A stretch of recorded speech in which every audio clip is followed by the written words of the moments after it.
ব্লকে ব্লকে প্রতিবাদ মঞ্চ দার্জিলিং জেলা তৃণমূল কংগ্রেস কমিটি সমতল শিলিগুড়ি টাউন 1-এর উদ্যোগে।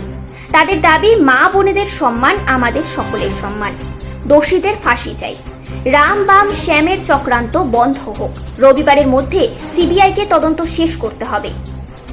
Bureau report, news prime Times.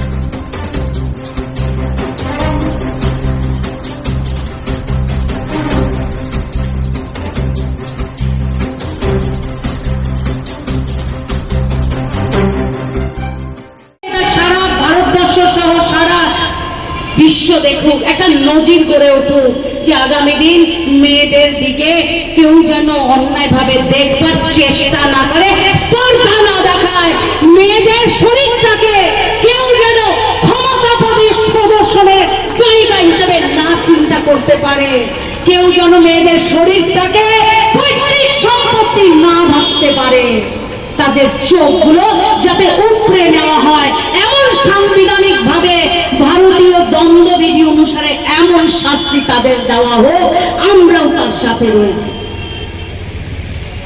এই অপরাধীদের আবার বলছি, দল নির্বিশেষে তাদেরকে ধরা হোক, সে যেই দলেরই হোক না কেন। আমরা মনে করি আজকে এই মঞ্চ থেকে আমরা বলতে বাধ্য হচ্ছি, আমরা মনে করি এই যে ঘটনার তদন্ত যেভাবে কলকাতা পুলিশ শুরু করেছিল, মমতা বন্দ্যোপাধ্যায়ের টিম শুরু করেছিল, তাদের হাতে যদি থাকতো আজকে রবিবার এই কদিনে নিশ্চয়ই একটা কিনারা হতো। আমরা অনেকেই বুঝি না, বুঝতে চাই না, তাদের উদ্দেশ্যে বলবো যে আজকে মমতা বন্দ্যোপাধ্যায়ের হাতে এই তদন্ত নেই, তিনি সর্বতভাবে শুধু সাহায্য করতে পারছেন, কারণ তদন্তভার সিবিআই এর হাতে চলে গেছে। আমরা সিবিআই এর উদ্দেশ্যে বলবো, এই মঞ্চ থেকে বলবো, অবিলম্বে তদন্ত শেষ করতে হবে, প্রকৃত দোষীদের ধরতে হবে, তাদের দৃষ্টান্ত আমরা পেয়েছি, তাতে আমরা আরো উজ্জীবিত, আরো উদ্বুদ্ধ হয়েছি।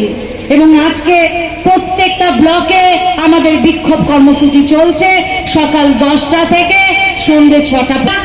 তার জিভ কেটে ফেলা হয়েছিল।